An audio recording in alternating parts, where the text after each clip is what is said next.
잠깐 같이 기도하시겠습니다.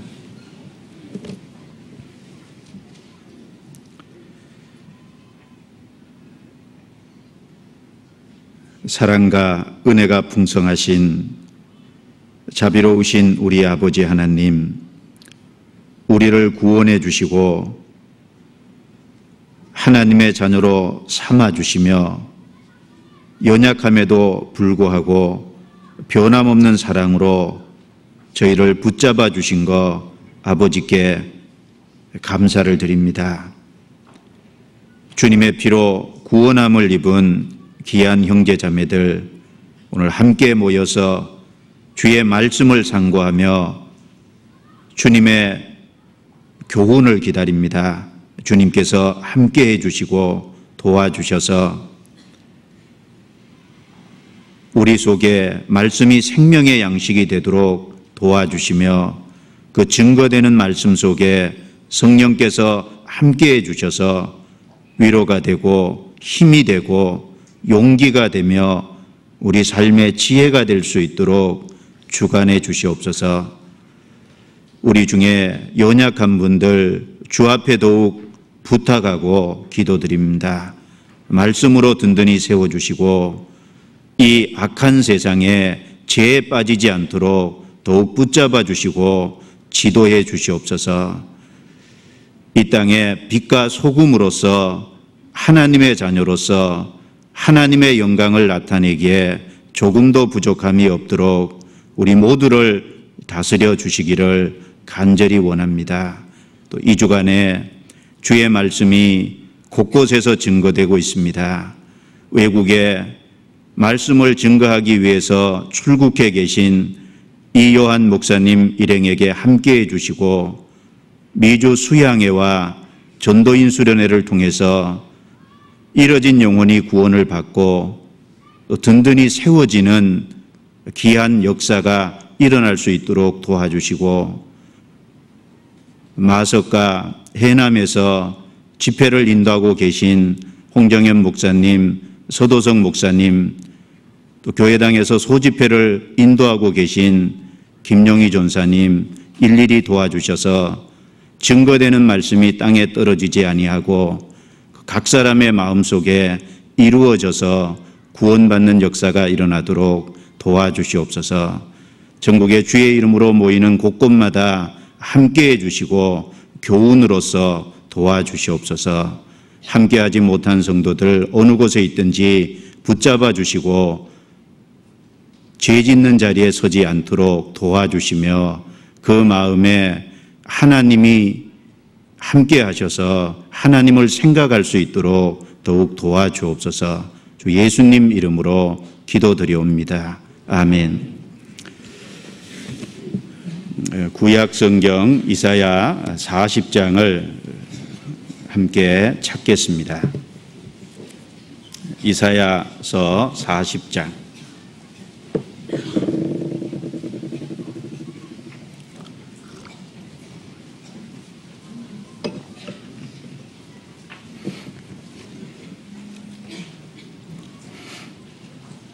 구약 1012페이지 이사야 40장 1절부터 제가 읽겠습니다. 너희 하나님이 가라사대 너희는 위로하라. 내 백성을 위로하라. 너희는 정다이 예루살렘에 말하며 그것에게 외쳐 구하라.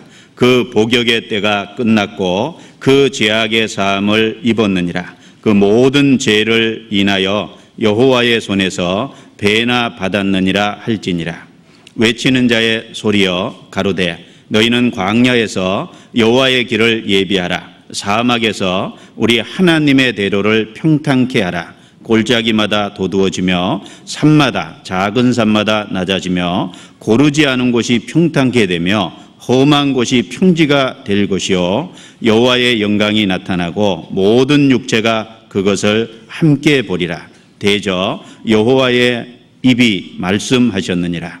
말하는 자의 소리여 가로되 외치라. 대답하되 내가 무엇이라 외치리까? 가로되 모든 육체는 풀이요 그 모든 아름다움은 들의 꽃 같으니 풀은 마르고 꽃은 시들면 여호와의 기운이 그 위에 불미라. 이 백성은 실로 풀이로다. 풀은 마르고 꽃은 시드나 우리 하나님의 말씀은 영영이 서리라 하라.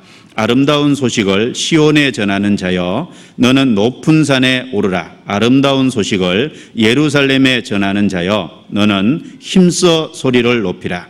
두려워 말고 소리를 높여 유다의 성읍들에 이르기를 너희 하나님을 보라 하라. 보라, 주 여호와께서 장차 강한 자로 임하실 것이요 친히 그 팔로 다스리실 것이라. 보라, 상급이 그에게 있고 보응이 그 앞에 있으며 그는 목자같이 양무리를 먹이시며 어린 양을 그 팔로 모아 품에 안으시며 젖먹이는 암컷들을 온순히 인도하시리로다. 누가 손바닥으로 바닷물을 헤아렸으며 뼘으로 하늘을 지었으며 땅에 티끌을 대에 담아 보았으며 명칭으로 산들을 간칭으로 작은 산들을 달아 보았으랴.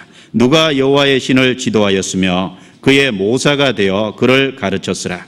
그가 누구로 더불어 의논하셨으며 누가 그를 교훈하였으며 그에게 공평의 도로 가르쳤으며 지식을 가르쳤으며 통달의 도를 보여주었느냐. 보라, 그에게는 열방은 통에 한 방울 물 같고 저울에 적은 티끌 같으며 섬들은 떠오르는 먼지 같으니 레바논 짐승들은 번제 소용에도 부족하겠고 그 삼림은 그 하목 소용에도 부족할 것이라. 그 앞에는 모든 열방이 아무것도 아니라 그는 그들을 없는 것 같이 빈 것 같이 여기시느니라. 한 장 넘겨서 27절부터 31절까지는 같이 읽도록 하겠습니다.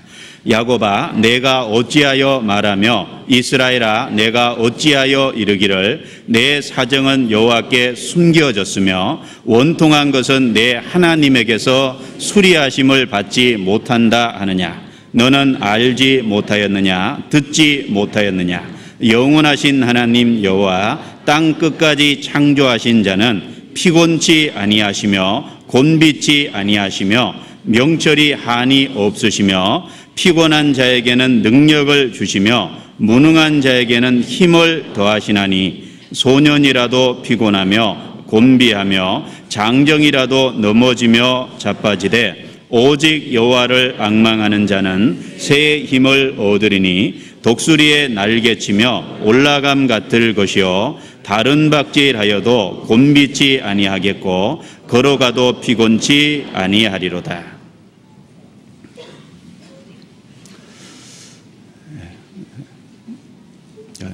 이 목사님께서 미주 수양에 또 전도인 수련회 출국해 계십니다.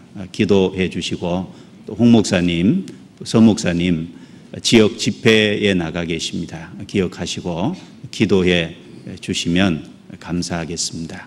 가족이라는 것의 특징은 간심이다라고 늘 생각합니다. 그래서 항상 나가 있을 때 기억하고 기도해 주면 어려울 때 그 피곤한 가운데서도 큰 역사가 능력이 더욱 나타나리라 그렇게 생각합니다.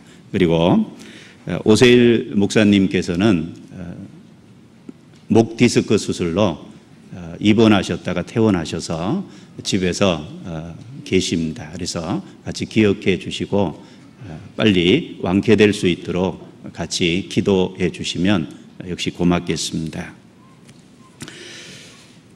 오늘 이사야 40장 말씀 속에 나타나 있는 하나님을 함께 생각을 좀 해보려고 합니다.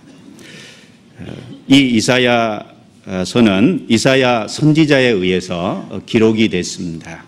이사야 선지자는 BC 약 739년부터 BC 약 680년까지 59년 동안 하나님의 사역자로서 일을 한 선지자입니다. 그리고 이 이사야 선지자는 특별히 남쪽 유다, 남북 이스라엘이 갈라졌을 때 남쪽 유다 지역에 우시야, 요담, 아하스, 히스기야 4명의 왕이 유다를 다스릴 때 활동했던 선지자입니다. 구약 이사야서는 66장으로 되어 있는 거 아마 다 기억하시고 아실 거라고 생각합니다. 성경이 66권이죠. 그래서 이사야 66장까지 있기 때문에 이사야서는 성경의 축소판이다, 이런 이야기들을 합니다. 그리고 이사야서는 특별히 크게 두 단락으로 또 구분이 되어 있습니다. 1장부터 39장까지 39장은 주로 역사적인 부분이 기록되어 있고 40장부터 66장까지 나머지 27장은 예수님의 초림에 대한 복음의 내용이 많이 언급이 되어 있습니다.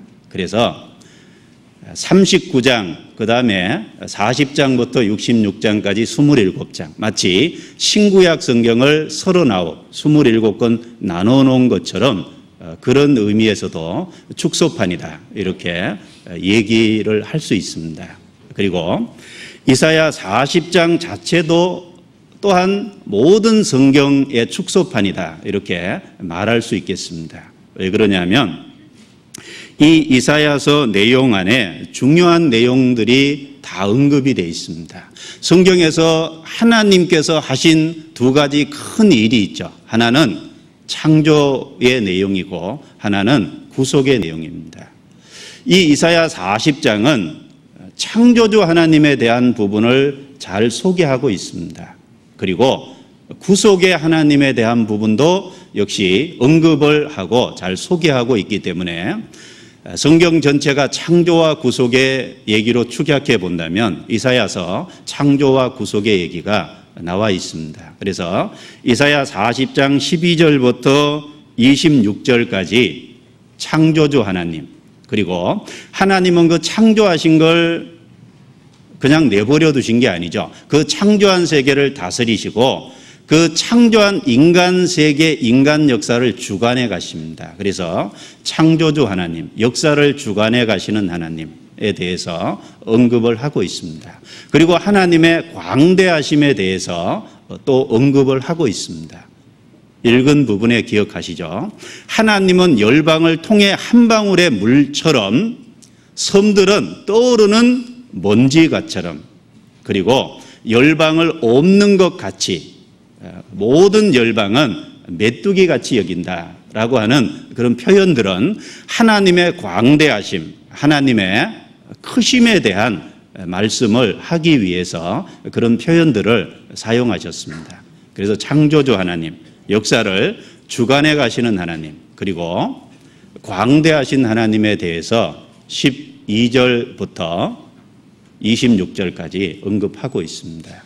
그리고 1절부터 11절까지는 구속의 역사를 다루고 있습니다. 1절부터 11절 안에를 보면 첫 번째는 예수님보다 먼저 앞서 오신 분이 세례 요한인데 세례 요한이 이 땅에 올 것에 대한 예언을 하고 있습니다. 그래서 예수님이 오실 것에 대해서 앞에서 길을 예비하는 자로서 세례 요한이 외치는 자의 소리로서 이 땅에 올 것에 대한 예언이 기록이 되어 있습니다. 그리고 그 세례 요한이 외친 내용이 인생의 허무감, 인생은 아무것도 아니고 연약한 존재라는 걸 외친 겁니다. 무엇이라 외치리까? 인생은 풀과 같고 그 모든 영광은 풀의 꽃과 같다. 그래서 풀은 마르고 꽃은 시드나 주의 말씀은 세세토록 있도다 라고 하는 말씀을 통해서 세례 요한이 맺힌 메시지 중에 하나는 인생의 허무함입니다. 인생을 풀에다 비유했죠. 그 풀의 꽃은 사람이 한평생 살아가는 가운데 얻는 영광을 풀의 꽃에다 비교했습니다. 풀이 마르고 꽃은 시드는 것처럼 인생도 끝이 있고 인생도 세해져가고 이 땅에서 잡은 권력과 재산과 그 모든 것들은 아무것도 아니라는 얘기를 분명히 하고 있습니다. 그래서 인생의 허무감, 그리고 중요한 내용이 바로 10절과 11절이죠. 10절은 예수님의 초림, 11절은 9절은 예수님의 초림, 10절은 예수님의 재림을 언급하고 있습니다. 함께 보겠습니다. 9절, 10절. 제가 읽습니다.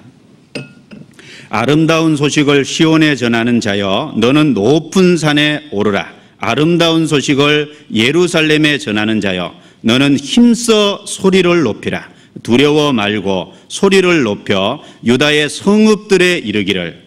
같이 읽겠습니다. 너희 하나님을 보라 하라. 너희 하나님을 보라 라고 외치라는 겁니다. 너희 하나님을 보라. 3절에 보면 세례 요한의 역할을 얘기하면서 이렇게 말씀했죠. 외치는 자의 소리여 가로되 너희는 광야에서 여호와의 길을 예비하라. 사막에서 우리 하나님의 대로를 평탄케 하라. 여호와의 길을 예비하고 하나님의 대로를 평탄케 하라. 세례 요한의 역할이 바로 그거였습니다. 세례 요한은 예수님보다 6개월 먼저 이 땅에 와서 예수님이 오시는 그 길을 예비한 사람입니다. 바로 이스라엘 백성들 타락해 있는 그들의 죄를 지적해서 회개한 회개의 세례를 그들에게 베풀었고, 그리고 예수님이 나타나셨을 때 보라 세상 죄를 지고 가는 하나님의 어린 양이로다라고 예수님을 직접적으로 가르쳤던, 증거했던 선지자가 세례 요한입니다. 바로 그 세례 요한의 역할은 예수님의 오시는 길을 예비한 이스라엘 백성들의 마음에 예수 그리스도를 맞이할 수 있도록 준비한 그런 역할을 한 구약시대 마지막 선지자입니다.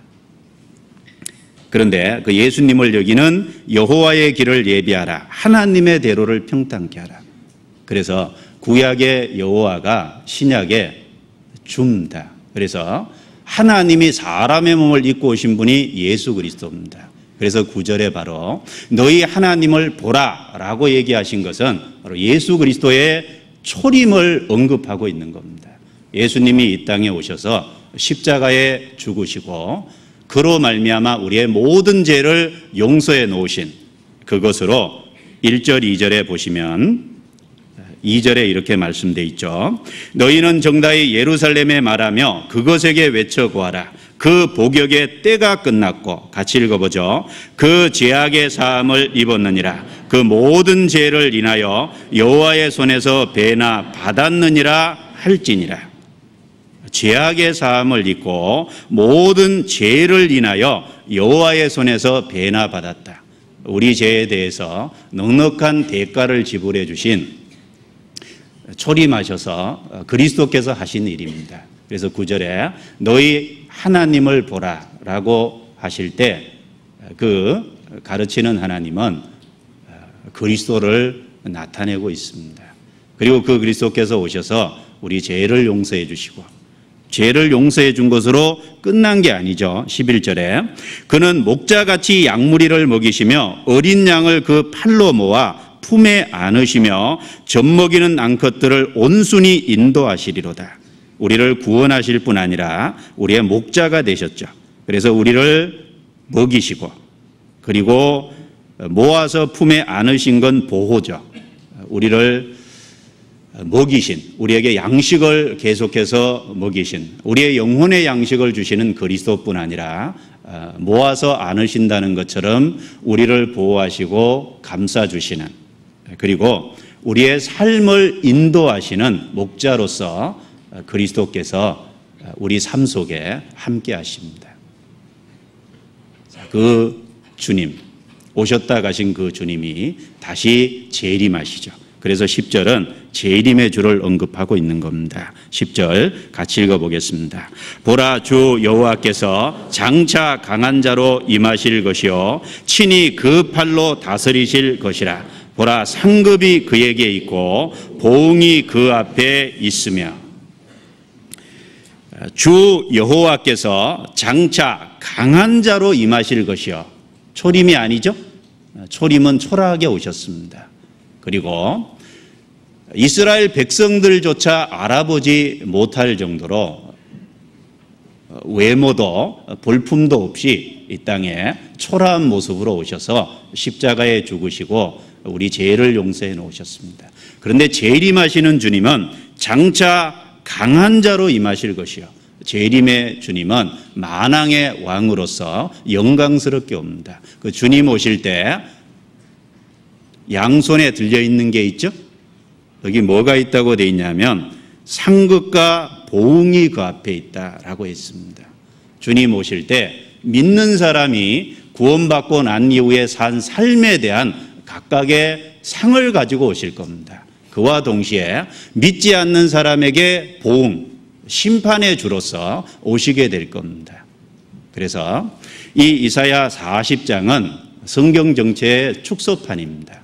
창조주 하나님, 역사를 다스리시는 하나님, 그뿐 아니라 우리를 구속하신, 그래서 우리 인생의 허무함이 성경 전체에 나와 있고, 그래서 그 인생의 허무 속에 우리에게 영원한 생명을 주시기 위해서 주님이 초림하셨고, 그리고 초림하셔서 우리 죄를 용서하시고, 그분이 가셔서 다시 오실 때 바로 우리를 위해서 상급을 갖고 오십니다. 믿지 않는 자는 심판하러 오시는 겁니다.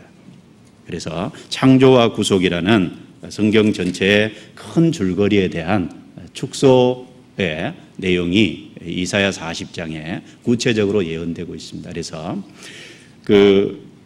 오늘 살펴보고자 하는 건 27절부터 내용입니다. 그런데 그 살펴보기 전에 이사야서 전체가 성경의 축소판이기 때문에 그런 관점에서 또 이사야 40장을 한번 잘 공부해 보시기를 부탁을 드립니다.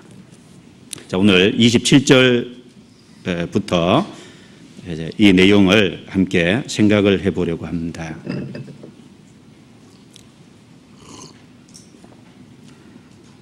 자, 27절 제가 읽습니다.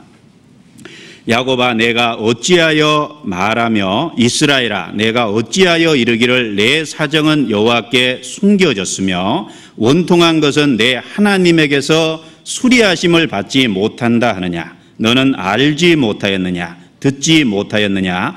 영원하신 하나님 여호와 땅끝까지 창조하신 자는 피곤치 아니하시며 곤비치 아니하시며, 같이 읽습니다. 명철이 한이 없으시며 피곤한 자에게는 능력을 주시며 무능한 자에게는 힘을 더하시나니 됐습니다.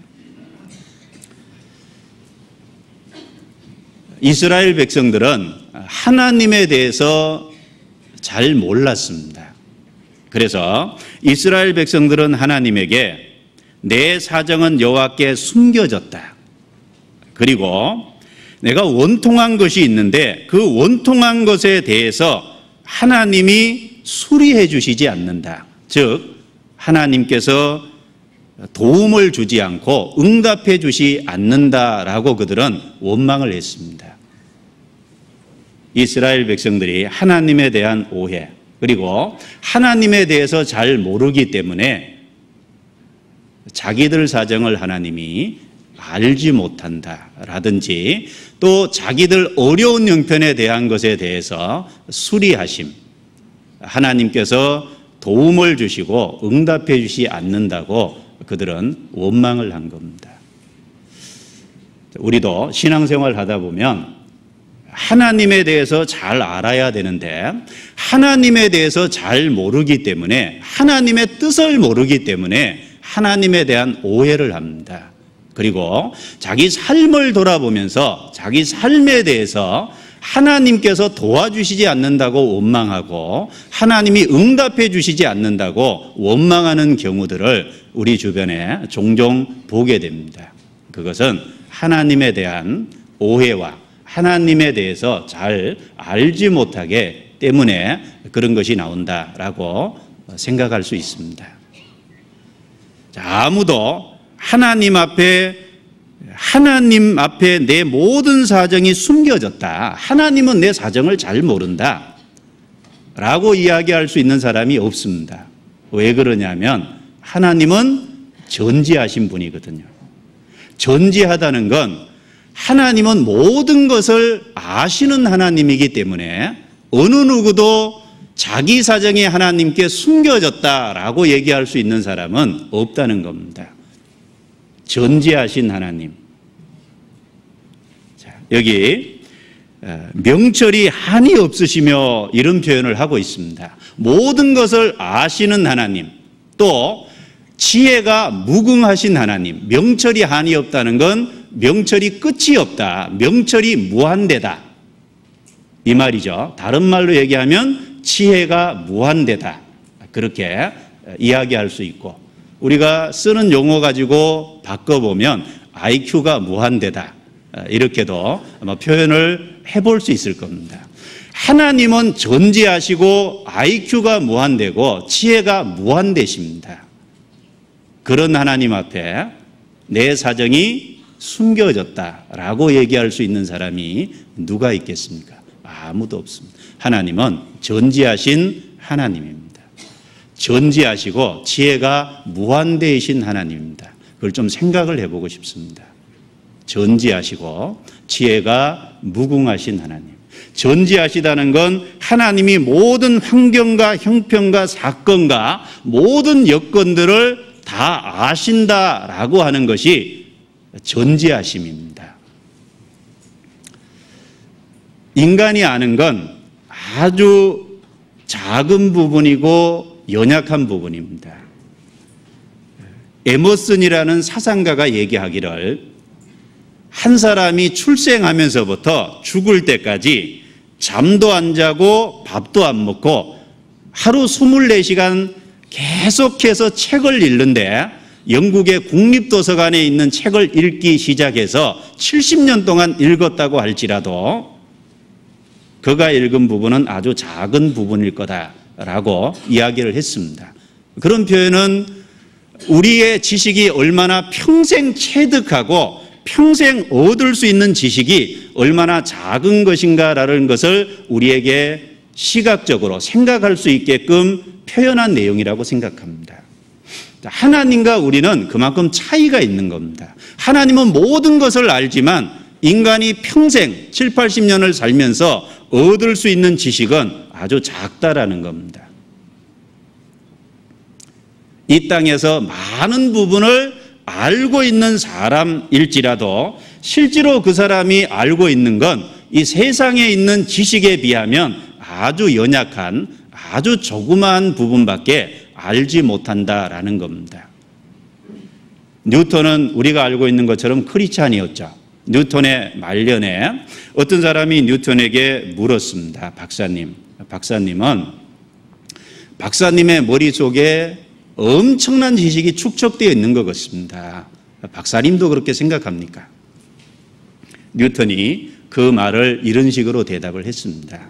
저는 그런 얘기를 들을 때면 하나 생각이 나는 것이 있습니다. 넓은 해변에 어린아이가 조개 껍질을 한 손에 가득 쥐고 있습니다. 그리고 그 아이 앞에 엄청난 보일 수 있는 해변이 넓게 펼쳐져 있습니다. 그 해변의 조개 껍질에 비하면 그 아이의 손에 잡고 있는 조개 껍질은 아무것도 아닐 겁니다. 그와 마찬가지로 내가 알고 있는 축적된 지식이라고 해봤자 어린아이가 손에 가득 잡고 있는 조개 껍질에 불과할 겁니다. 그러나 이 무궁한 우주 안에 하나님의 지혜가, 내가 모르는 지혜가 얼마나 많겠습니까?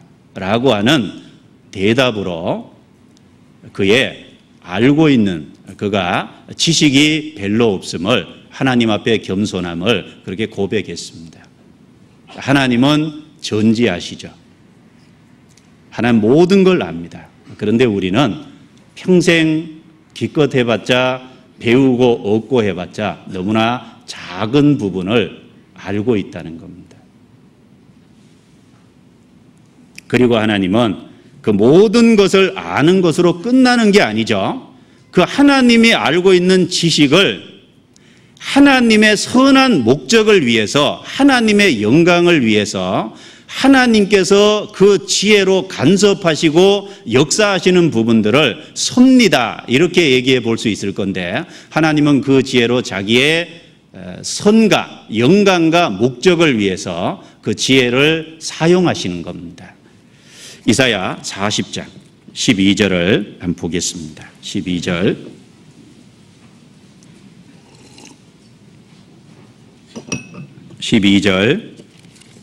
같이 읽어보겠습니다. 누가 손바닥으로 바닷물을 헤아렸으며 뼘으로 하늘을 지었으며 땅에 티끌을 대에 담아 보았으며 명칭으로 산들을 간칭으로 작은 산들을 달아 보았으랴. 누가 여호와의 신을 지도하였으며 그의 모사가 되어 그를 가르쳤으랴. 그가 누구로 더불어 의논하였으며 누가 그를 교훈하였으며 그에게 공평의 도로 가르쳤으며 지식을 가르쳤으며 통달의 도를 보여주었느냐. 누가 통달의 도를 보여주었겠느냐. 하나님은 모든 것을 통달하고 계시죠. 그걸 누가 주님께 가르치고 보여줬겠냐. 우리 하나님께 그걸 가르치고 보여줄 사람은 아무도 없죠. 하나님이 영원 전부터 갖고 계셨던 무궁한 무한한 지혜십니다. 하나님은 전지하시고 명철이 한이 없으십니다. 시편 147편 넘겨보겠습니다. 147편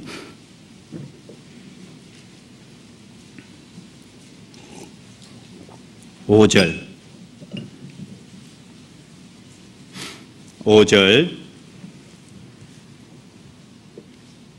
같이 읽어보겠습니다.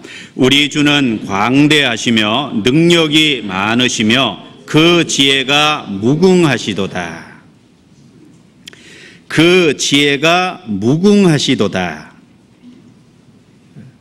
끝이 없다는 거죠. 하나님의 지혜는 제한을 받지 않습니다.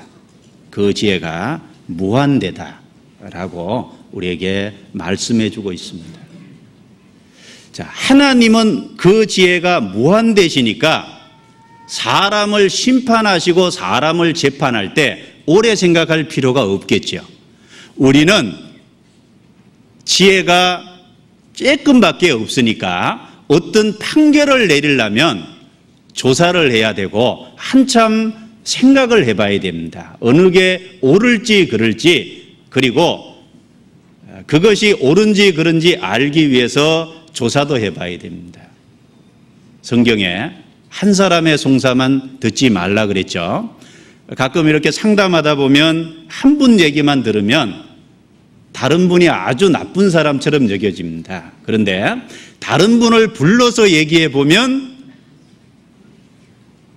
그게 아닌데, 그래서 두 사람의 송사를 성경에 같이 들으라 라고 얘기를 했습니다. 양쪽 말을 같이 들어봐야 알죠. 그래서 우리는 뭘 판단하려면 조사를 해보고, 그리고 조사해 본 거 가지고 골똘히 생각해 보고, 그리고 판결을 할 수 있습니다. 그런데 하나님은 재판하는데 오래 걸릴 필요가 없죠. 왜? 지혜가 무한되시니까 하나님은 오래 생각할 필요가 없는 겁니다. 욥기 넘겨보겠습니다. 34절. 욥기 34절.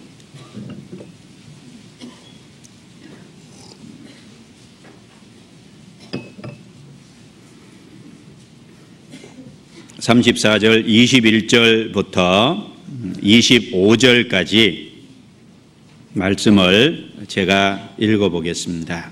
하나님은 사람의 길을 주목하시며 사람의 모든 걸음을 감찰하시나니 악을 행한 자는 숨을 만한 흑암이나 어두운 그늘이 없느니라. 하나님은 사람을 심판하시기에 오래 생각하실 것이 없으시니 세력 있는 자를 조사할 것이 없이 꺾으시고 다른 사람을 세워 그를 대신하게 하시느니라. 이와 같이 그들의 행위를 아시고 그들을 밤사이에 엎으신 즉 멸망하나니. 그들의 행위를 아시고 24절에 조사할 것 없이 꺾으시고, 그리고 사람을 심판하시기에 오래 생각할 것이 없으시니. 그래서 처음 이 성경을 접할 때 오래 생각하실 것이 없다, 무슨 뜻일까라는 생각을 처음 해봤던 기억이 납니다. 그런데 하나님의 지혜가 무한되시기 때문에 오래 생각할 것이 없는 겁니다. 무한한 지혜를 가지신 분은 모든 사건과 환경과 모든 것에 대해서 완벽하게 알고 계시기 때문에 그것에 대해서 즉각적으로 판단을 할 수 있고 심판을 할 수 있습니다. 하나님이 무한대의 지혜를 갖고 계시기 때문에 하나님께서 악한 자를 낱낱이 찾아내서 그걸 벌 주실 수 있는 겁니다. 하나님의 지혜가 무한되시기 때문에 구원받은 사람의 삶의 모든 부분을 하나님께서 일일이 계산하셔서 각각의 상을 나누어 주실 수 있는 겁니다. 그게 무한대의 지혜가 있지 않으면 그게 이제 불가능하다는 겁니다. 그래서 하나님의 전지하심과 명철이 한이 없으신, 그러기 때문에 악인을 심판하시고 그 다음에 의인에게 상을 주실 수 있다라는 겁니다. 그리고 그 하나님이 지혜가 무한되신데 그 무한대의 지혜를 가지고 우리를 구원하시기 위한 십자가는 얼마나 지혜로운 것이겠습니까? 때때로 믿지 않는 사람이 볼 때 그 십자가가 미련하게 보이고 어리석게 보일지 모르지만 무한대이신 하나님이 우리를 구원하시기 위해서 정한 방법이 예수님이고 십자가라고 할 때 그 예수님과 십자가는 하나님의 무한대 지식으로 우리를 건지기 위한 방법이라고 할 때 우리가 그것을 신뢰할 수 있다는 겁니다. 로마서 11장입니다. 때때로 우리는 그 하나님이 왜 이 땅에 오셨고 십자가에 죽으시고 우리의 모든 죄를 용서해 놓으신 그 사랑의 깊이를 다 알지 못할 수 있습니다. 그러나 그걸 신뢰할 수는 있습니다. 왜? 하나님께서 명철이 한이 없으신 그분이 정하신 방법이라는 걸 알기 때문에 그렇습니다. 로마서 11장 33절입니다. 11장 33절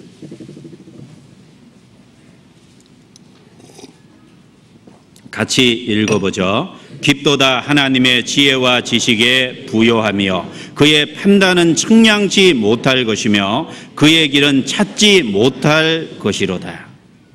감탄사죠. 깊도다 하나님의 지혜와 지식에 부요하며 그의 판단은 측량치 못할 것이며 그의 길은 찾지 못할 것이로다 라고 하셨습니다. 로마서 1장부터 11장까지 긴 말씀을 주시고 11장 33절에 깊도다 하나님의 지혜와 지식에 부요하며, 로마서는 인간의 타락을 얘기하고 그 다음에 예수님의 십자가의 공로로 우리를 구원하신 것을 말씀하고, 로마서 9장, 10장, 11장은 이스라엘과 이방인의 관계에 대해서 쭉 설명하고 있습니다. 그 모든 우리를 구속하신 구속의 사건이든지 이스라엘과 이방인의 관계 속에서 하나님의 섭리라든지 그 모든 것이 하나님의 지혜와 지식의 부요함 가운데서 이루어져 온 섭리입니다. 그리고 우리를 아담 안에 가두어 놓으시고 예수님 한 분이 죽음으로 모든 것이 이루어지게 해놓은 것도 우리가 정말 감탄할 일 아닙니까? 만약에 우리가 각각의 사람들이 죄를 지었다면 예수님 한 분이 죽어서 절대 죄가 해결 안 되죠. 우리가 아담 안에 공통으로 묶여져 있다는 것은 예수님 한 분이 죽음으로 말미암아 모든 것이 이루어질 수 있다는 하나님의 지혜의 그 모습이다라고 할 수 있습니다. 그래서 32절에 그걸 설명하고 있죠. 32절 같이 읽어봅니다. 하나님이 모든 사람을 순종치 아니하는 가운데 가두어 두심은 모든 사람에게 긍휼을 베풀려 하심이로다.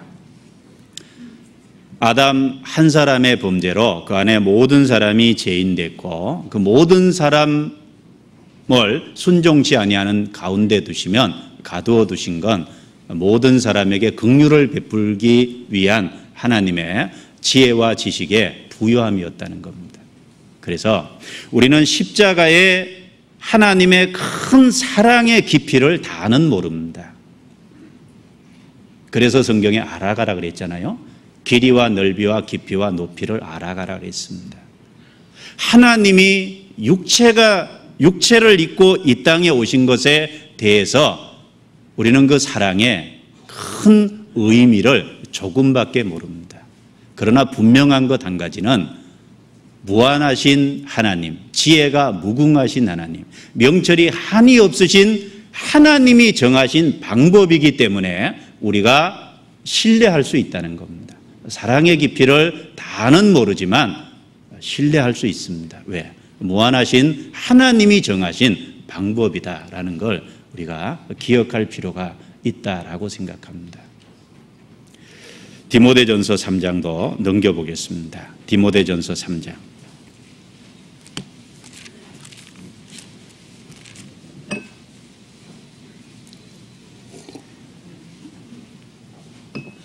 디모데전서 3장 16절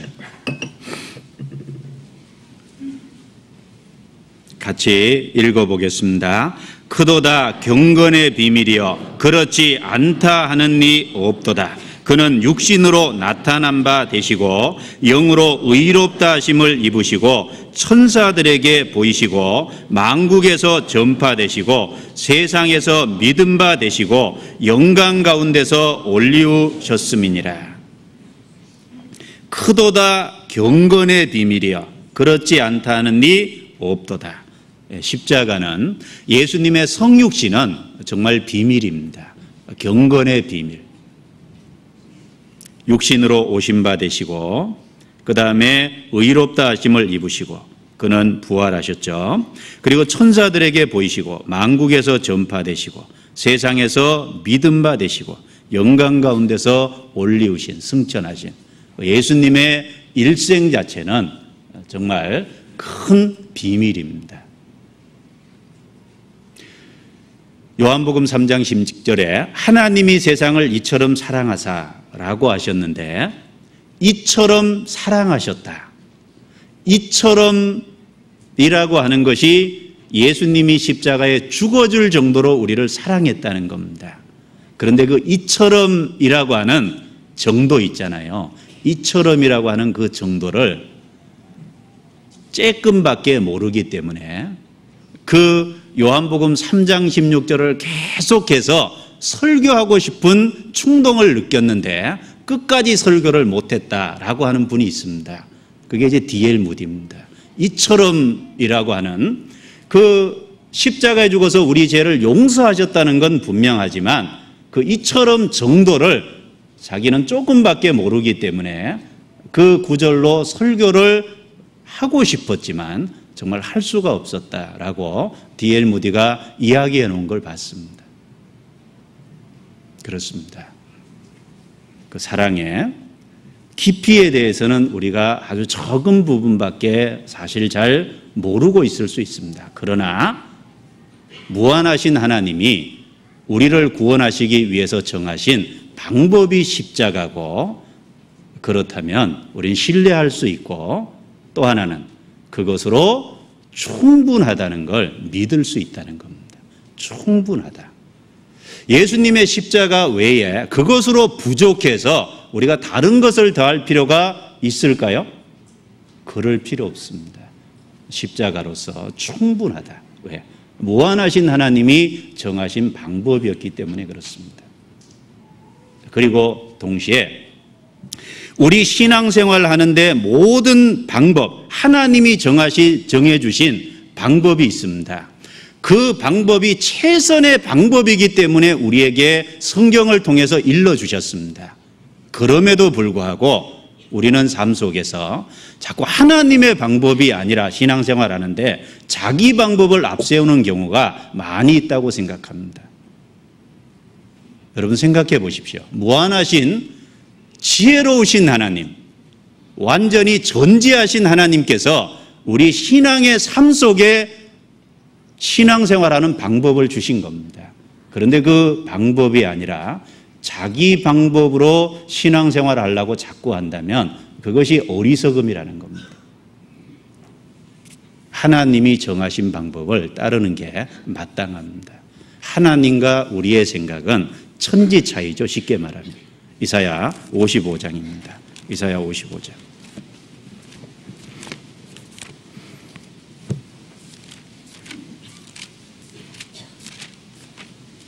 이사야 55장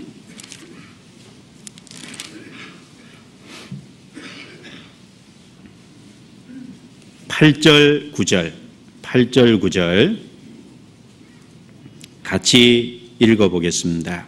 여호와의 말씀에 내 생각은 너희 생각과 다르며 내 길은 너희 길과 달라서 하늘이 땅보다 높음 같이 내 길은 너희 길보다 높으며 내 생각은 너희 생각보다 높으니라. 자, 하나님의 생각과 하나님의 길은 우리보다 높다. 하늘이 땅보다 높은 것처럼 높다. 그건 당연하죠. 우리는 부분적인 지식, 불완전한 지식의 소유자고 하나님은 전지하시고 무한대이신 분이기 때문에 지혜가 하나님의 생각과 하나님의 길이 높다. 그러면 생각해 보죠. 하나님이 우리를 구원받게 해서 하나님의 몸된 교회 안에 우리를 두시길 원하셨습니다.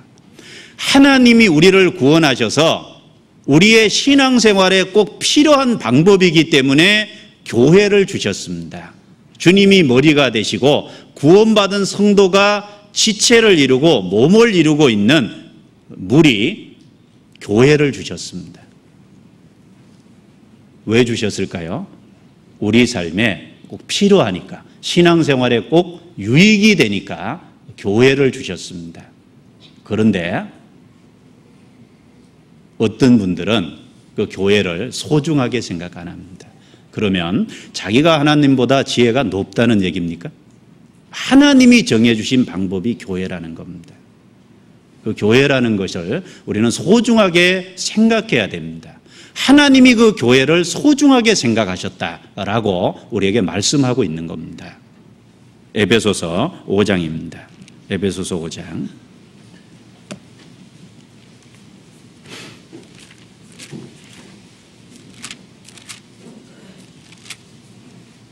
에베소서 5장 찾으시면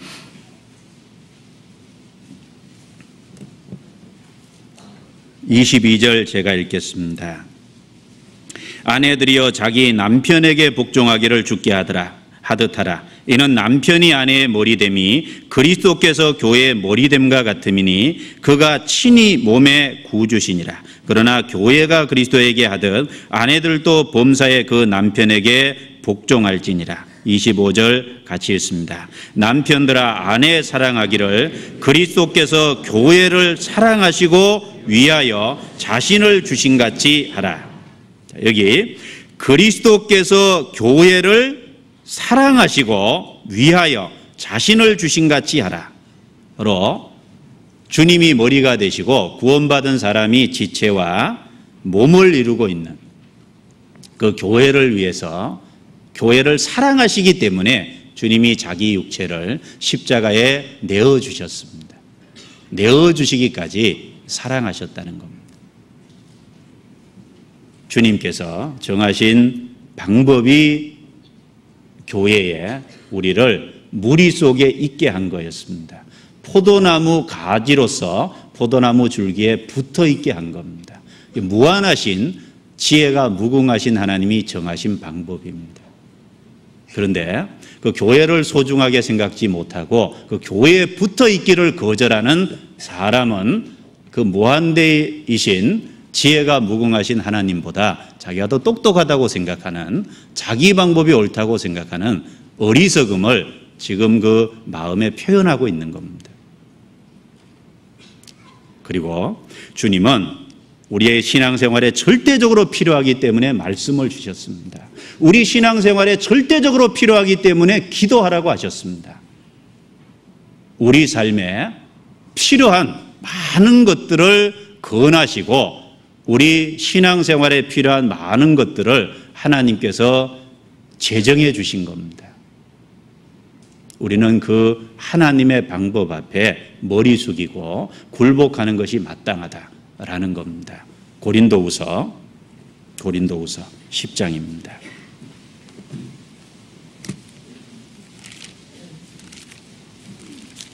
고린도후서 10장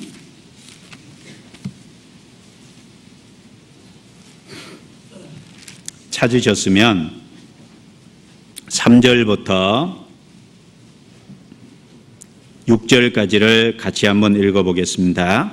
우리가 육체에 있어 행하나 육체대로 싸우지 아니하노니 우리의 싸우는 병기는 육체에 속한 것이 아니요 오직 하나님 앞에서 견고한 지인을 파하는 강력이라. 모든 이론을 파하며 하나님 아는 것을 대적하여 높아진 것을 다 파하고 모든 생각을 사로잡아 그리스도에게 복종케 하니 너희의 복종이 온전히 될 때 모든 복종치 않는 것을 벌하려고 예비하는 중에 있노라.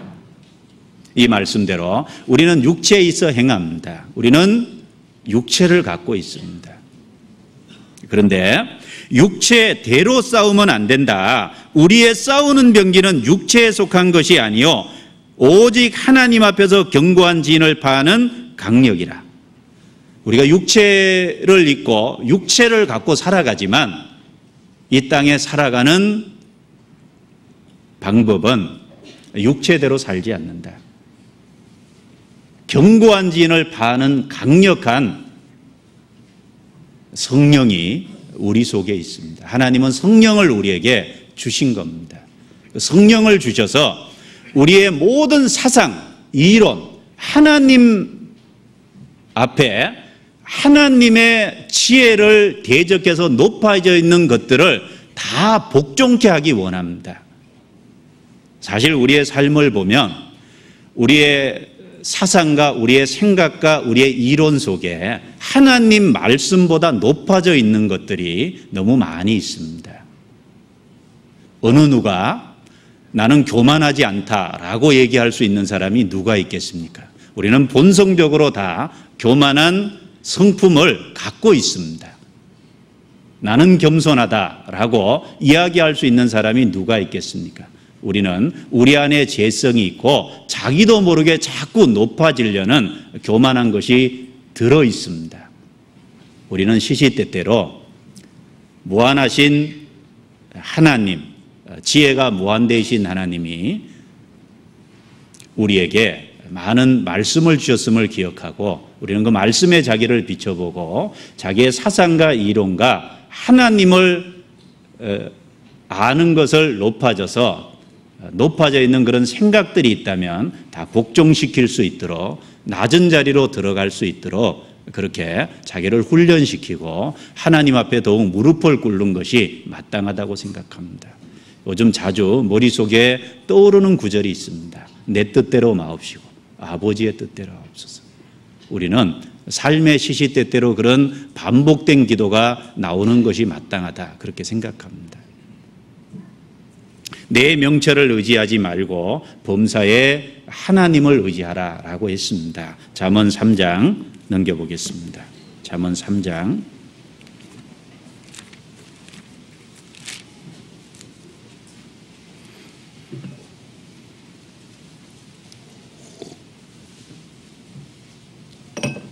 3장 5절부터 7절까지 같이 읽어보겠습니다.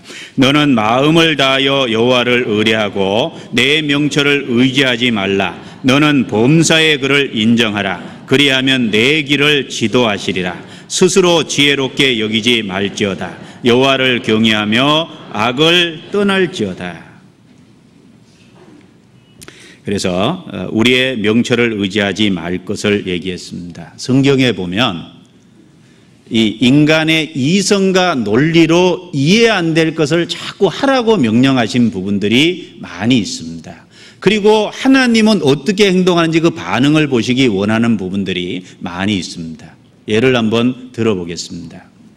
베드로가 밤새 물고기 잡았는데 헛수고했습니다. 고기는 밤에 잘 잡힌답니다. 새벽 부분에. 그래서 밤에 고기를 잡으러 나갔다가 이제 실패하고 아침에 지친 몸을 이끌고 그물을 내리는 상황이었습니다. 예수님이 그 자리에 나타나셔서 베드로의 배를 빌려서 배를 타시고 그 청중들에게 말씀을 하셨습니다. 그리고 베드로에게 명령했습니다. 깊은 데로 가서 그물을 내려라. 베드로가 대답했죠. 내가 밤이 맞도록 수고를 하여 얻은 것이 없지만은, 만약에 거기까지 했으면 베드로 인생은 끝났죠. 그런데 주의 말씀에 의지하여 그물을 내리리이다.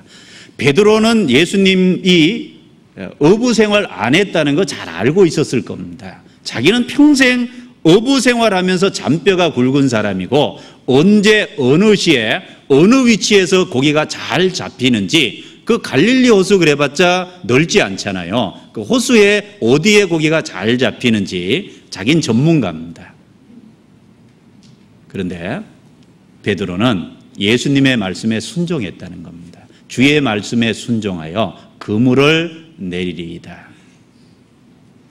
자, 예수님은 베드로의 이성을 뛰어넘는 것을 시키셨습니다. 이성적으로는 지금 나가서 그물을 내려도 고기가 안 잡히는 상황입니다. 그런데 그 이성을 뛰어넘어서 예수님 자신을 신뢰하고 그물 내리라고 하신 겁니다. 여러분, 믿음이 뭡니까? 믿음이라는 건 이성의 부분을 초월한 하나님을 신뢰하는 게 믿음입니다. 왜 성경에 이성을 뛰어넘는, 이성적으로 생각하면 말이 안 되는 걸 자꾸 시킬까요? 하나님을 신뢰하라는 겁니다. 신뢰하라는 훈련을 시키고 신뢰하는 방법을 배우기를 원하신 겁니다. 베드로뿐 아니죠. 구약에 보면 요단강을 건널 때 벗개를 메고 요단강물에 들어서면 갈라진다 그랬습니다. 그런데 벗개 메고 들어서니까 정말 요단강이 갈라졌습니다. 요단강을 가르는 건 하나님이 가르신 거니까 쉽고, 사실 그보다 더 어려운 건 벗개를 메고 들어서면 갈라진다는 믿음이 어려운 거죠. 그 믿음을 갖는 것이 어려운 겁니다. 믿음을 갖고 들어설 때 실제로 갈라졌습니다. 여리고성을 무너뜨릴 때 하루에 한 바퀴씩 돌고 그냥 돌아오라 그랬어요. 7일째는 7바퀴 돌고 양강 나팔을 통해서 나팔을 불면 사람들이 함성을 질러라. 그러면 여리고성이 무너져 내릴 거다. 이성적으로는 이해가 안 되는 방법이죠. 그런데 이스라엘 백성은 다 따라했습니다. 그대로 행하니까 여리고성이 무너져 내렸습니다. 나아만 장군에게 요단강에 가서 7번 몸을 담그라고 했습니다. 이성적으로는 문둥병 강물에 7번 담는다고 낫습니까? 절대로 그렇지 않습니다. 그런데 그렇게 시켰습니다. 이성을 뛰어넘어서 하나님을 신뢰하는 모습을 보고자 했던 겁니다. 우리 신앙의 삶이 그렇다고 생각합니다. 지금 현재도 신앙 생활하면서 항상 이성적인 생각만 하는 분들이 있습니다. 자기 이성 가지고는 도저히 이해가 안 되는, 자기 논리와 자기 생각 속에 빠져가지고 그 자기 생각이 믿음인지 아는 그런 분들이 있습니다. 근데 하나님은 그 이성을 뛰어넘어서 하나님을 신뢰할 것을 우리에게 원하시는 겁니다. 믿음으로 살 것을 우리에게 원하고 있다라고 생각할 수 있습니다. 고린도후서 5장입니다. 고린도후서 5장.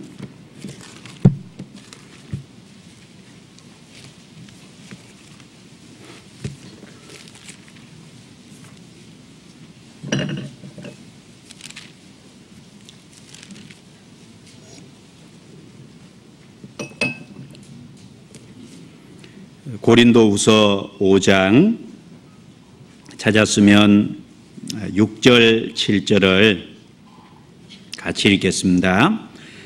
이러므로 우리가 항상 담대하여 몸에 거할 때에는 주와 따로 거하는 줄을 아노니 이는 우리가 믿음으로 행하고 보는 것으로 하지 아니함이로라.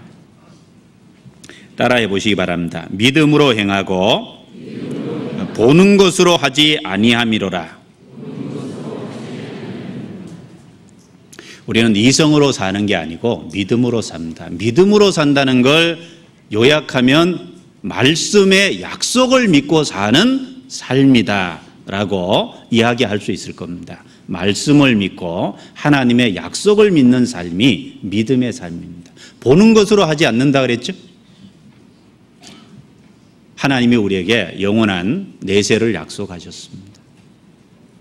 그걸 정말 믿습니까? 정말 믿으면 땅의 것에 왜 그렇게 애착을 갖습니까? 내가 부지런히 살고 성실하게 사는 것은 마땅합니다. 그런데 마치 영원한 하나님이 약속한 썩지 않고 더럽지 않고 새하지 아니하는 영광스러운 기업을 안 믿는 것처럼 세상을 살아갑니다. 그렇게 세상에 집중하고 그렇게 세상에 악착같습니다.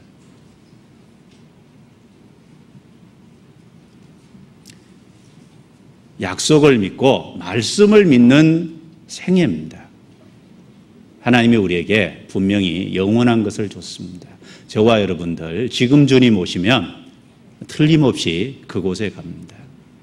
영원한 세상을 향해서 영원한 세상의 준비를 위해서 오늘을 사는 태도가 마땅하다라고 생각합니다. 그리스도인이 되었음에도 불구하고 생활을 살아가는 걸 보면 마치 영원한 세상에 약속을 받지 못한 사람처럼 땅의 것에만 악착같이 땅의 것만 추구하고 산다면 그 사람 마음속에 이성을 초월한 믿음이 있는지 어떻게 알겠습니까? 보는 것으로 행치 않고 믿음으로 행한다 그랬습니다. 그리고 우리가 전도할 때 정말 전도하면 잘 안 되는 경우가 있습니다. 10년 전도해도 안 되고 가족들에게 정말 전도하기를 바라는데 가족들 마음이 안 열립니다. 어떤 분들은 안 돼 그러고 포기해 버립니다. 그것은 보는 것으로 행하는 겁니다. 믿음으로 행하라 그랬죠? 주 예수를 믿으라. 그리하면 너와 내 집이 구원을 받으리라. 그럼에도 불구하고 약속을 붙잡는 겁니다. 그럼에도 불구하고 약속을 믿고 사는 겁니다.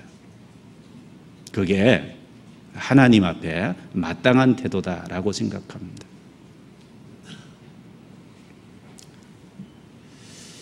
가정에 부부가 살고 형제 자매가 생활하고 이방인과의 관계 속에서 하나님은 정말 용서하라고 했습니다.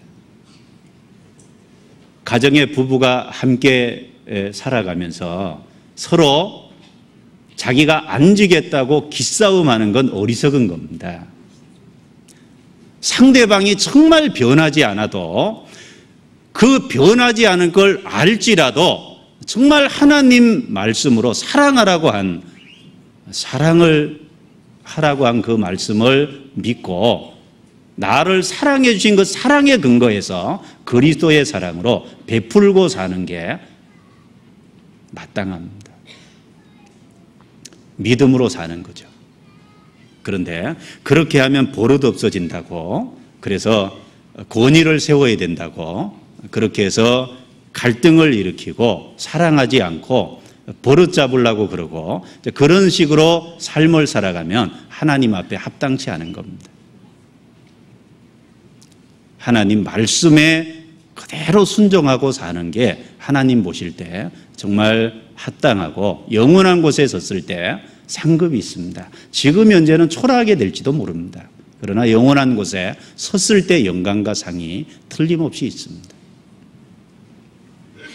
그래서 무궁한 지혜를 가지신 주님께서 우리의 삶에 정해주신 많은 신앙의 방법이 있고 우리는 그것을 순종해야 되고 또 우리 개개인의 삶을 통해서도 하나님께서 지혜로우신 것을 정말 믿는다면 무궁한 지혜를 가지신 그분이 내게 그렇게 하라고 하셨다면 그 말씀을 믿고 그대로 순종하는 삶의 태도와 자세를 가지는 것이 마땅하다라고 생각합니다. 그리고 하나님은 우리 각각에 대해서 많은 계획을 갖고 계시다라고 얘기했습니다. 시편 139편입니다. 시편 139편.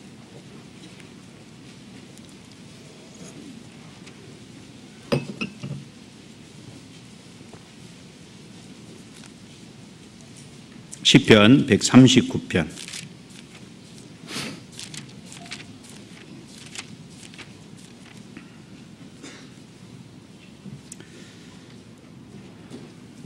일 1절부터 제가 읽겠습니다. 여호와여 주께서 나를 감찰하시고 아셨나이다. 주께서 나의 앉고 일어섬을 아시며 멀리서도 나의 생각을 통촉하시오며 나의 길과 눕는 것을 감찰하시며 나의 모든 행위를 익히 아시오니 여호와여 내 혀의 말을 알지 못하시는 것이 하나도 없으시니이다. 1절부터 4절을 한마디로 얘기하면 하나님의 전지하심, 모든 것을 아시는 하나님, 이렇게 요약을 해볼 수 있을 겁니다. 그 하나님은 저와 여러분들을 향한, 우리 각자를 향한 수많은 계획을 갖고 계십니다. 16절부터 18절까지 같이 읽겠습니다. 내 형질이 이루기 전에 주의 눈이 보셨으며 나를 위하여 정한 날이 하나도 되기 전에 주의 책에 다 기록이 되었나이다. 하나님이여 주의 생각이 내게 어찌 그리 보배로우신지요 그 수가 어찌 그리 많은지요 내가 세려고 할지라도 그 수가 모래보다 많도소이다. 내가 깰 때에도 오히려 주와 함께 있나이다. 하나님이여 주의 생각이 내게, 이 시편을 기록한 분은 다윗입니다. 다윗 내게 어찌 그리 보배로우신지요 그 수가 어찌 그리 많은지요 모래보다 많도소이다. 하나님은 지혜가 무한대이시기 때문에 우리의 앞길을 향한 수많은 계획을 갖고 계십니다. 다윗이 이것을 믿었던 것처럼 우리도 그 하나님 앞에 우리를 향한 많은 계획이 있다는 걸 믿어야 됩니다. 무한하신 하나님은 우리 구원받은 모든 사람을 위해서 우리 각자를 달려갈 코스를 하나님께서 계획하시고 준비하시고 다스려 가십니다. 그 수가 많습니다.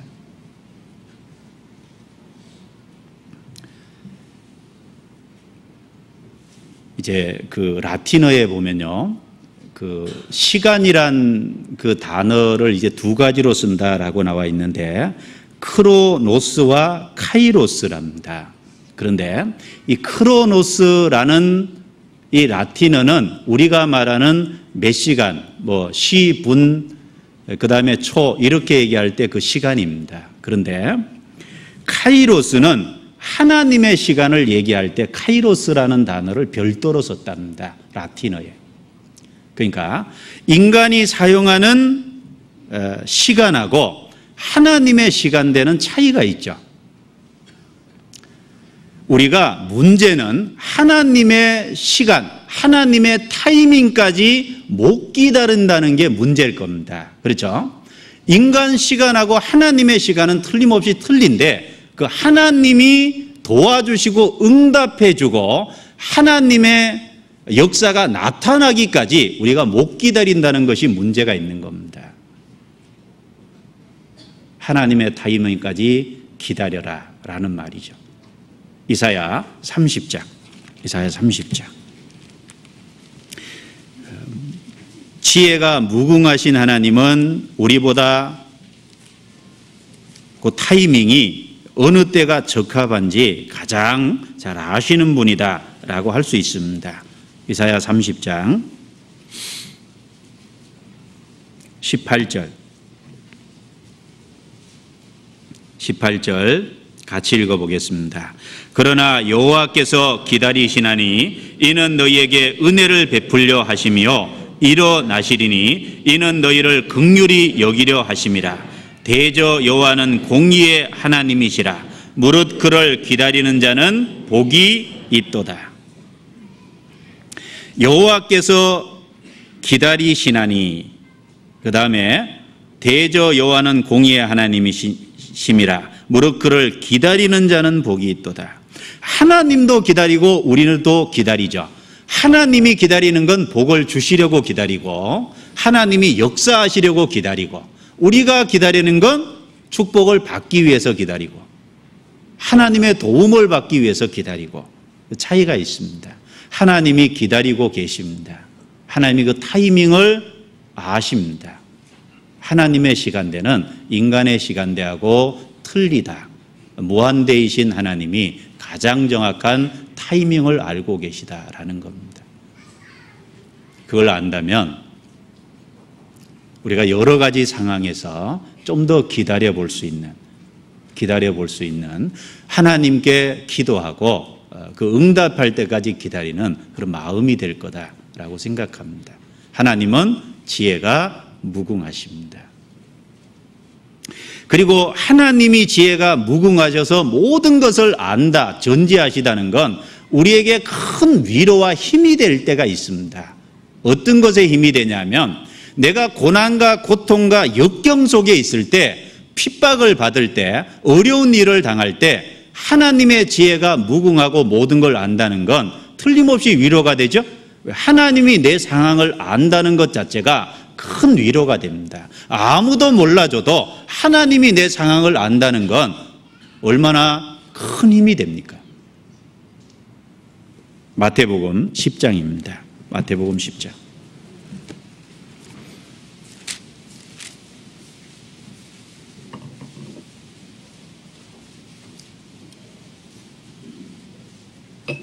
마태복음 10장 29절부터 30절까지 31절까지입니다. 같이 읽어보겠습니다. 참새 2마리가 한 아사리온에 팔리는 것이 아니냐. 그러나 너희 아버지께서 허락지 아니하시면 그 하나라도 땅에 떨어지지 아니하리라. 너희에게는 머리털까지 다 세신 바 되었나니 두려워하지 말라. 너희는 많은 참새보다 귀하니라. 머리털까지 다 세신 바 되었나니, 이 말씀은 세세한 부분까지 하나님이 다 알고 계시다라는 겁니다. 여러분, 어려운 일이 있습니까? 고난 가운데 있습니까? 역경이 있습니까? 하나님이 내 상황을 압니다. 억울한 일이 있습니까? 하나님이 아십니다. 핍박을 받고 있습니까? 하나님이 아십니다. 가난합니까? 하나님이 아십니다. 내가 정말 형편과 그 경제적으로 어려워가지고 애들 학교 보내기도 어렵습니까? 혹시 그런 분이 있습니까? 하나님이 아십니다. 하나님이 내 상황을 아신다고 했습니다. 전지하신 하나님, 지혜가 무한대이신 하나님이 내 상황을 일일이 세심한 데까지 알고 계시고 보고 계시다는 겁니다. 하나 예를 들면, 구약의 하나님이 엘리야 선지자를 사르밧 가부에게 보냈습니다. 그런데 그 사르밧 가부에게 엘리야를 보낸 타이밍을 한번 생각해 보십시오. 기가 막힌 타이밍에 보냈습니다. 마지막 양식을 해서 먹으면 더 이상 먹을 양식이 없을 그 타이밍에 보내줬습니다. 기가 막힌 타이밍에 보내줬다고 생각지 않습니까? 열왕기상 17장입니다. 열왕기상 17장.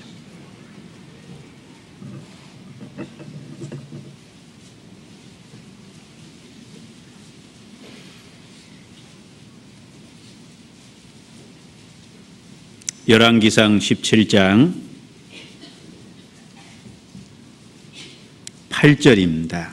여호와의 말씀이 엘리야에게 임하여 가라사대, 너는 일어나 시돈에 속한 사르밧으로 가서 거기 요하라. 내가 그곳 가부에게 명하여 너를 공개하게 하였느니라. 저가 일어나 사르밧으로 가서 성문에 이를 때 한 가부가 그곳에서 나뭇가지를 줍는지라.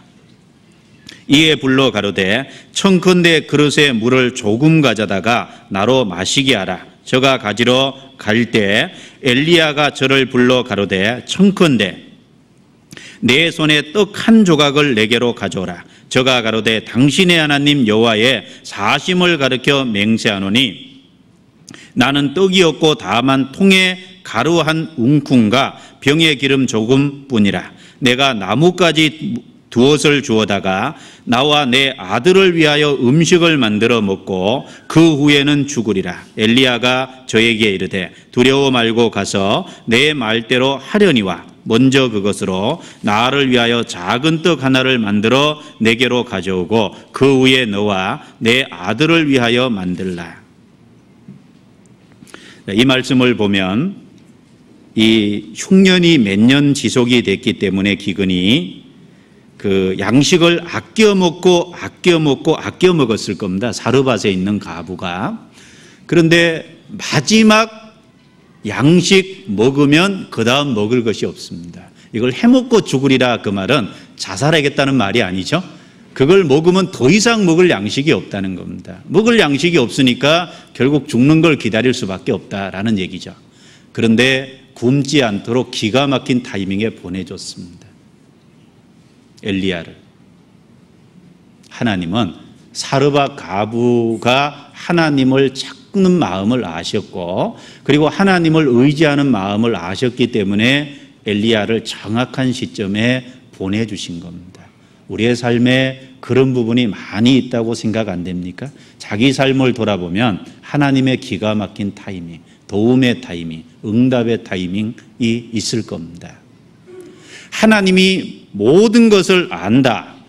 그 무궁한 지혜를 가지신 분이 내 사정을 안다라는 건 우리에게 틀림없이 위로가 됩니다.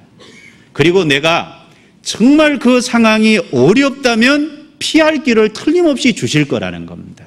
하나님이 알고 계시다는 건 피할 길을 주실 거라는 것도 믿을 수 있습니다. 고린도전서 10장입니다. 넘겨보겠습니다. 고린도전서 10장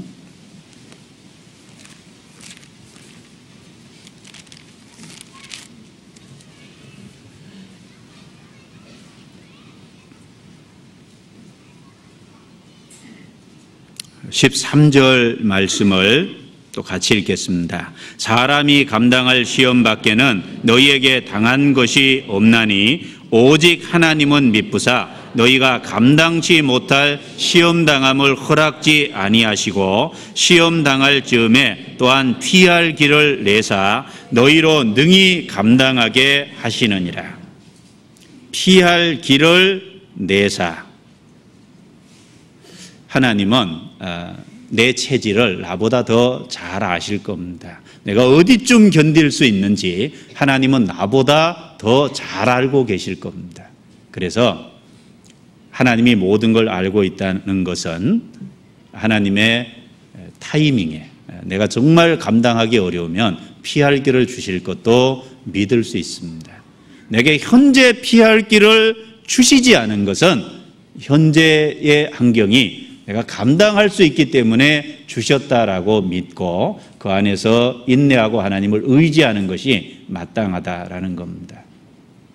자, 하나님이 또 모든 것을 아신다는 것은 무한하신 지혜를 가지신 하나님이 모든 걸 안다는 건 우리의 신앙생활의 마음의 동기를 더 정확하게 아신다는 겁니다. 그러니까 조심해야 됩니다. 하나님 앞에 정상적인 마음의 자세를 가져야 된다는 겁니다. 모든 것을 아시는 하나님이 내가 어떤 마음으로 신앙생활을 하고 내가 왜 신앙생활을 하는지 내 마음을 모르시겠습니까? 그래서 마태복음 6장에 선을 행할 때 사람에게 보이려고 하지 마라. 의를 행할 때 보이려고 하지 마라. 구제할 때 보이려고 하지 마라. 은밀한 중에 보시는 하나님 아버지께 하나님에게 사랑을 받은 그것에 감사해서 하라 그랬습니다. 그럼 은밀한 중에 보시는 하나님 아버지께서 갚으시리라. 내가 기도할 때, 그리고 내가 전도할 때, 내 모든 봉사의 손길 위에 하나님께서 다 보십니다. 내가 봉사할 때 정말 주님을 사랑하는 마음에서 하는지, 아니면 내가 드러내고 자랑하고 가시하기 위해서, 나팔 불기 위해서 내가 봉사의 일을 하는지, 하나님은 우리의 마음의 동기도 다 아신다는 겁니다.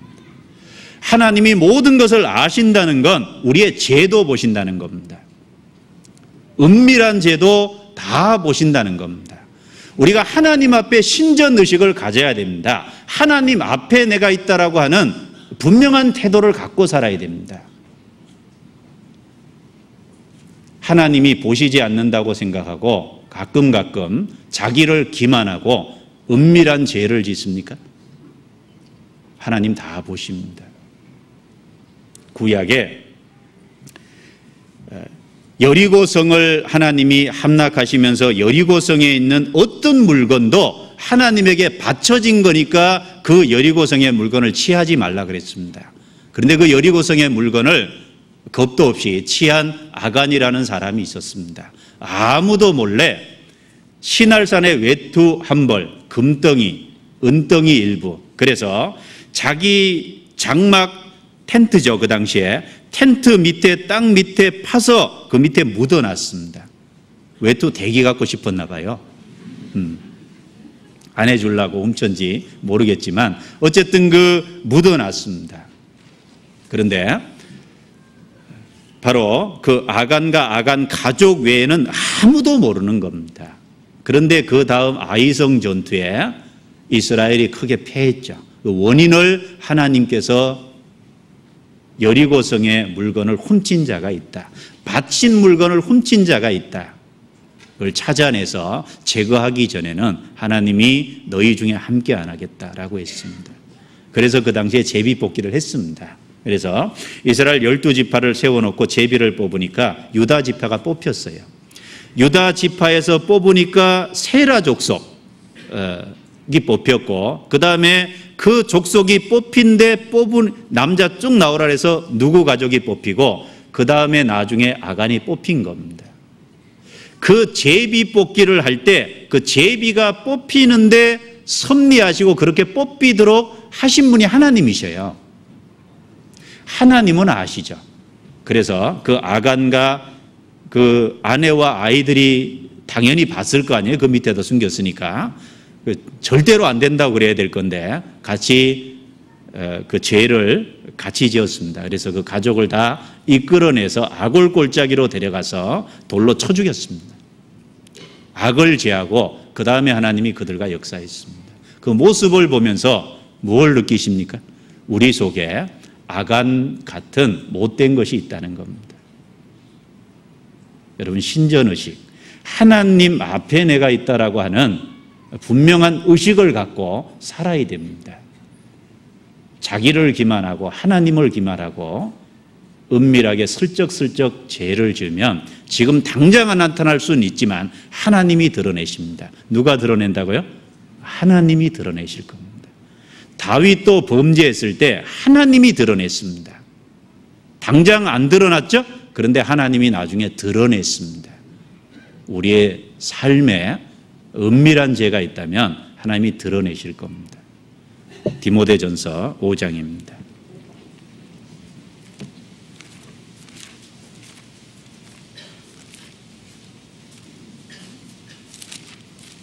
디모데전서 5장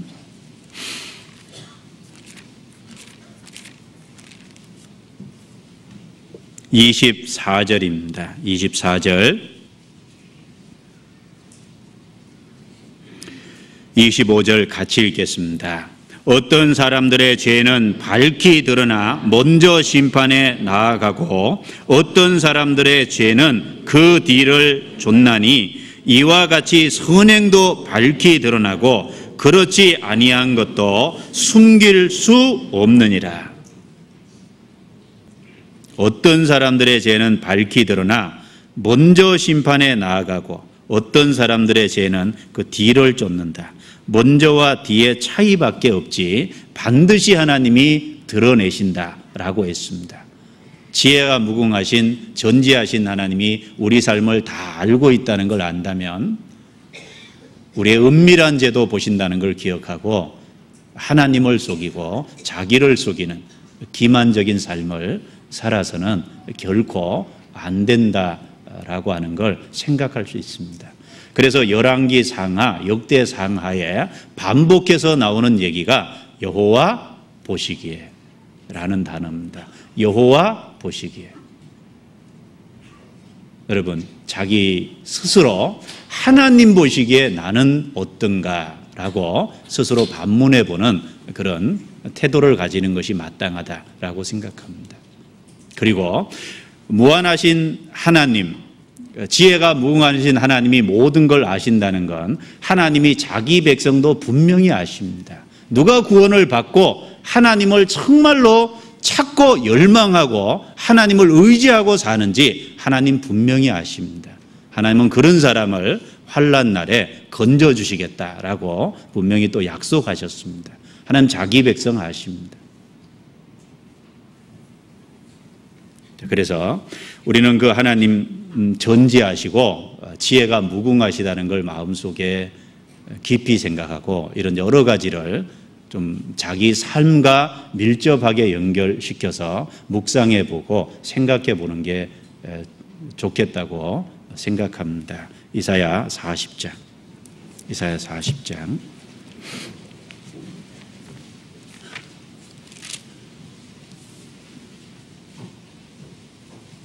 27절.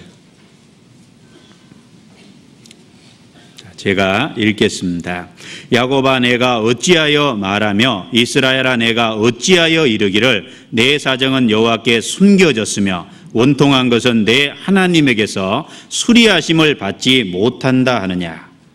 이스라엘 백성이 하나님에 대한 오해, 하나님에 대한 무지 때문에 자기 사정이 숨겨지고 그리고 응답과 도움을 못 받는다고 하나님을 원망하고 불평했는데 하나님은 전지하시고 지혜가 무궁하신 분임을 우리가 기억한다면 우리 중에 아무도 이렇게 얘기할 수 있는 사람은 없다라는 겁니다.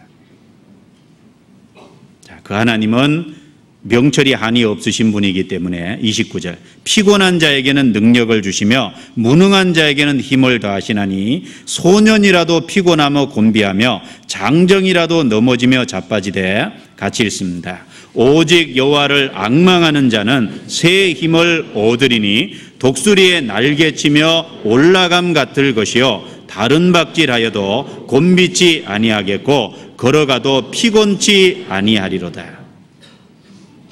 그 하나님을 의지하고 그 하나님으로만 만족하고 살아가는 우리 삶이 정말 되면 좋겠습니다. 그래서 우리가 하나님이 우리 삶에 더욱 역사해 주기를 바라고 우리 삶에 하나님의 영광이 더욱 나타나기를 바라는 간절한 갈망이 우리 마음속에 더욱 필요하겠습니다. 마지막으로 시편 63편 한 곳만 보고 마치겠습니다. 시편 63편.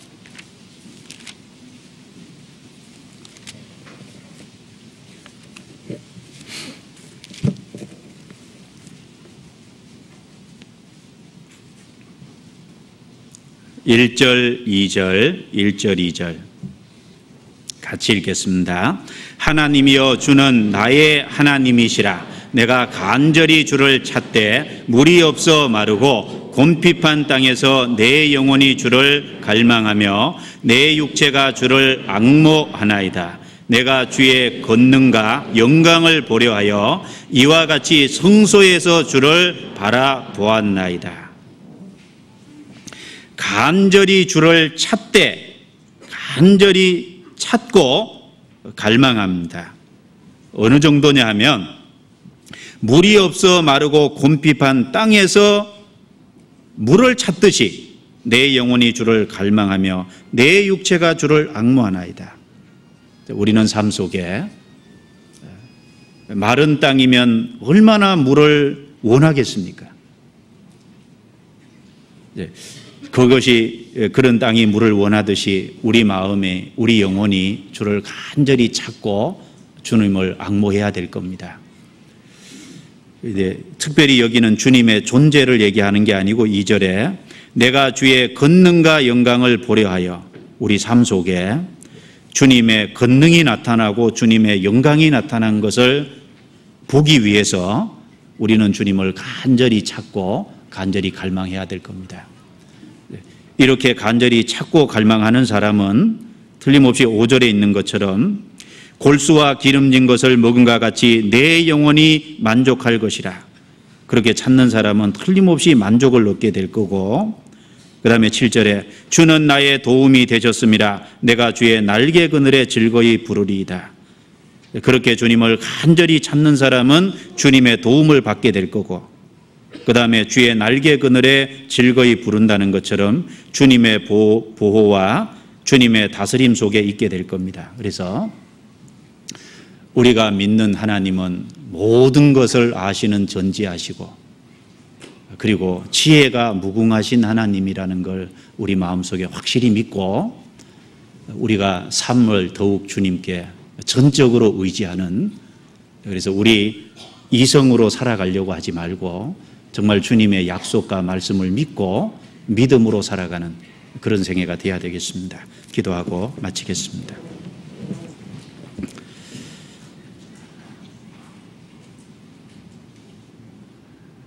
자비로우신 우리 아버지 하나님, 감사합니다.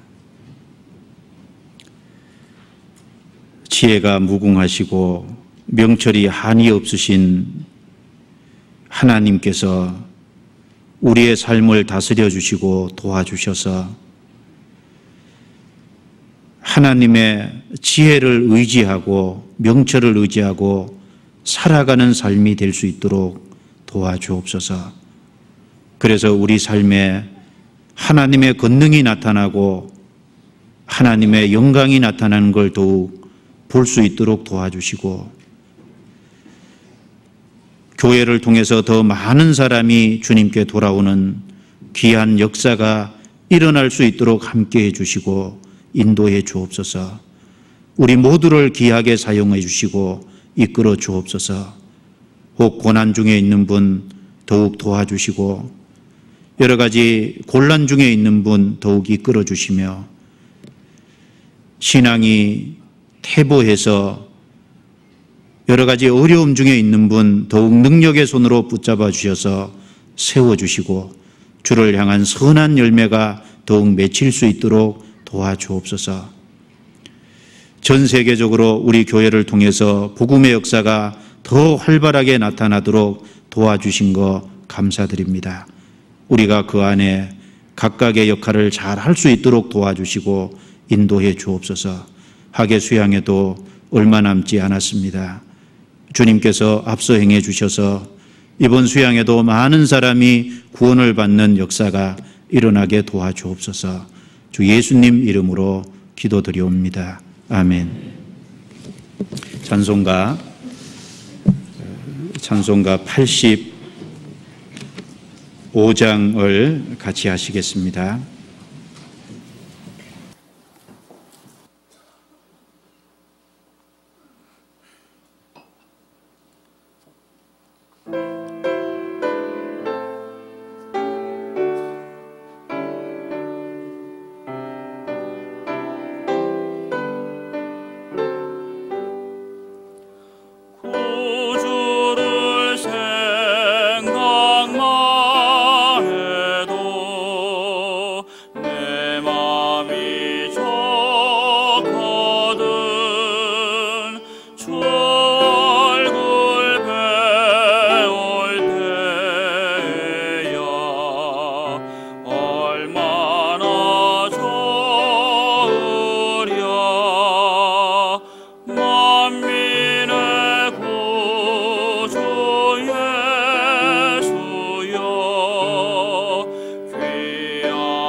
때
광고 없습니다. 안녕히 돌아가십시오.